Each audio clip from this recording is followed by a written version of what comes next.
Hello and welcome to SMS Projects. I'm Stu Stones, and in this video we take an unboxing and a quick review of the AGPTEK HD video capture.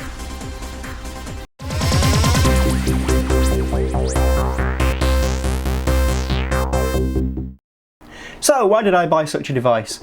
Well, first of all, I want to digitise my existing collection of VHS tapes, some of which are getting quite old now and are not replaceable. And secondly, I want to capture the output of PCs and servers and devices for my channel here. You may have noticed that for some of my videos I've had to point a camera at the screen, not ideal, so with this hopefully I'll get a much better output. First of all, disclosure time. I paid for this product out of my own cash, it's not been provided, I've not been asked to review it, these thoughts are my own. Everyone likes an unboxing, so let's head over to the bench and do an unboxing. So here we are, the AGPTEK HD video capture. First of all, take a look at the box. I actually quite like the box, it's quite well presented. The interface is a USB 2 host or SD card, digital input HDMI or analog composite component video. Audio input is HDMI or RCA left right. It's also got a microphone connector. The video output is digital HDMI pass through from HDMI component or composite input. It can record onto USB flash drive, portable hard disk and SD card, and it can capture 1920 by 1080 and it can record 18 megabit at 1080p at 30 frames per second. A few Chinese symbols there. Standalone capture to disk, no PC required. One key capture, easy to use. With software share on YouTube. Well, here we are. Let's take a look inside the box. So I'm just going to cut the seals on this box. Pop the knife down there. And here we go. Quite satisfying to open a box. This is apparently the new version. The old version was black, the new version's white. That's only based on what it says on Amazon. Break the tape. We've got HDMI in, AV in, microphone in, line out, HDMI out on the back. Got a power, USB power on the side. IR, does it have an infrared remote control? We'll find out. USB host and SD card. What else do you get in the box? Let's have a look. Oh, very iPhone-esque. You lift a little flap there. Empty box.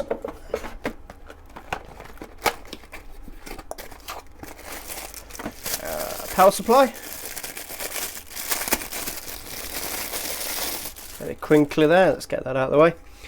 We've got a 2000 milliamp or 2 amp power supply at 5 volts. A small CD-ROM with a HD capture software on it. Here is the composite and component cable connector on the side there. The yellow one's composite. These two are probably audio because they're connected together, and the other three will be component video. So that's all good. What else do we have here? We have a USB lead. Oh, gold plated. I don't know if the camera can pick that up, but gold plated USB lead there. That's very nice. Remote control.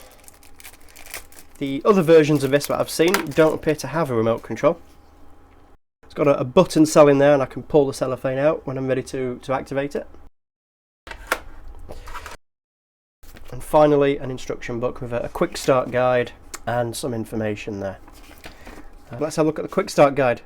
Thank you for purchasing the EasyCap 284 HD video capture. The following guide on how to set up. Not quite perfect English, but there you go. Hope this device will bring you a nice digital experience. Well, I hope so too. With this EasyCap 284, you can capture in 1080p from HDMI, YPBPR, which is component or composite signals such as Blu-ray, set-top box, computer game, game box, VHS, etc. With remote control, you can set input digital manually, recording quality, or capture a still image by snapshot button. Well, based on what I've seen, plug this in, plug the monitor in, and press the record button. Some settings there for the PS4 to make sure HDCP is set properly. Let's connect this up and give it a go. This one doesn't come with a HDMI lead, so they've obviously skimped on that this time. But I have a HDMI lead. So I have my monitor here, which you might not be able to see from where you are, but I will plug that in. That's going to go into HDMI out. Let's do the power. Let's use the lead provided. I have a 2.4 amp power supply on my bench here, so we'll just plug that in. And where does that go? That goes onto the side. And oh, that lights up. That's very nice. And is that a button? Yep, that appears to be a button. Appears to be flashing on HDMI there. I have no idea why. Maybe we need to put a card in first. Let's do that. Here I have a 8 gig SanDisk SD card. It's formatted to NTFS. I don't know whether you have to format this to FAT32 or NTFS, so we'll find out. Still flashing. I've no idea why it's flashing. Maybe it's because it can't detect a signal. Let's put a signal into it. What can we put into it? Let's put my Xbox 360. Let's turn it the right way around. Here is my Xbox 360. Let's connect that up now. Right, so you join me a few minutes later. What I've done is I've got my Xbox 360 connected into the HD video capture. I've got the HD video capture connected to my monitor here, and I've pulled the tab out of the back of the remote control so the battery connects. It's flashing HDMI. The blue light is on. I'm guessing the blue light is just a power light. I'm not sure if you can see the blue light. Let me try and refocus there. Yep, there we go, blue light. I'm going to turn the Xbox on and we'll see what happens.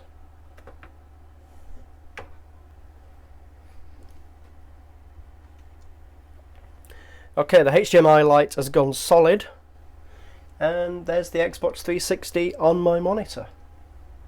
So the HDMI pass-through works, which is good. If I click back, there we go, that now says Xbox Live. So I suppose what we need to do now is record something, and then I can show you what the actual quality of the recording's like. So I'm going to hit the record button, and I suppose I shall reset my Xbox.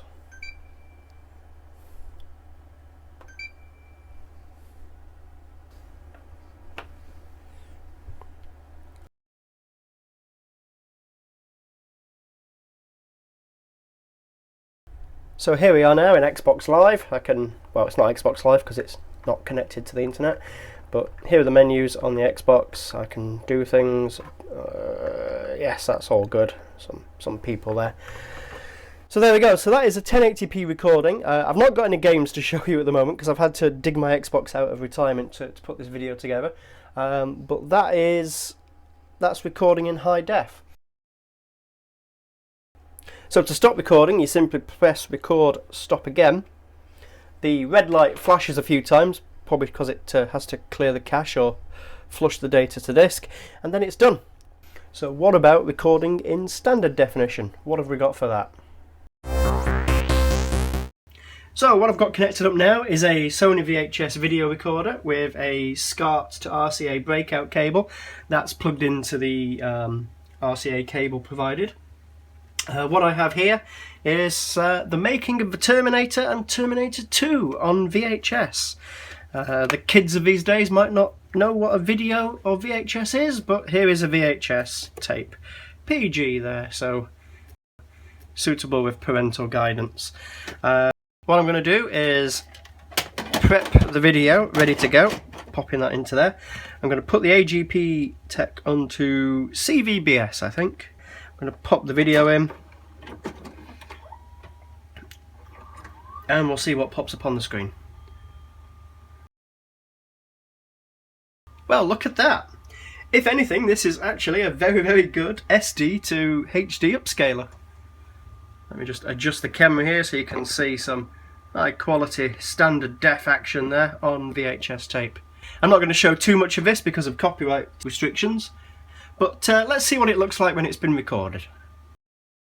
Making of Terminator. The location? The desolate nighttime streets of downtown Los Angeles on the set of The Terminator, a futuristic action thriller from Hemdale Productions and Orion Pictures, starring Arnold Schwarzenegger in a very unique role. So there we go, I'm going to stop recording, light flashes, light goes out, I'm going to eject the tape.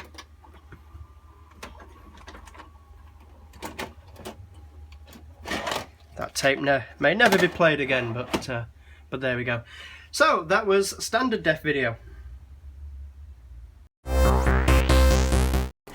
So now I've had a chance to play with the HD video capture for a short while. I actually quite like it. The quality is very good, the pictures are crisp, especially in HD, and the 1080p doesn't skip a frame. The Quickstart manual is literally a Quickstart manual. You don't really need it. It's quite simply put an SD card in, connect the cable, press record, and there you go.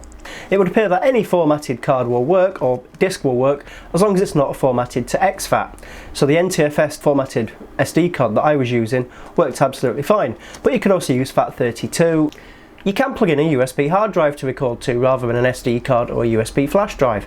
That will give you a massive amount of recording time up to the capacity of the drive. It records in HD at around 140 meg a minute, or 8.4 gig an hour.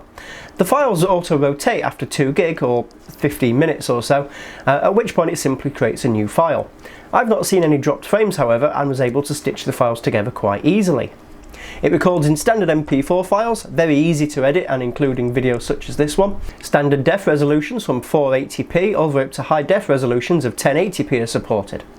Although it records at 30 frames per second, which for HD and for YouTube is absolutely fine. Doing some further research indicates that this is the version 2 box.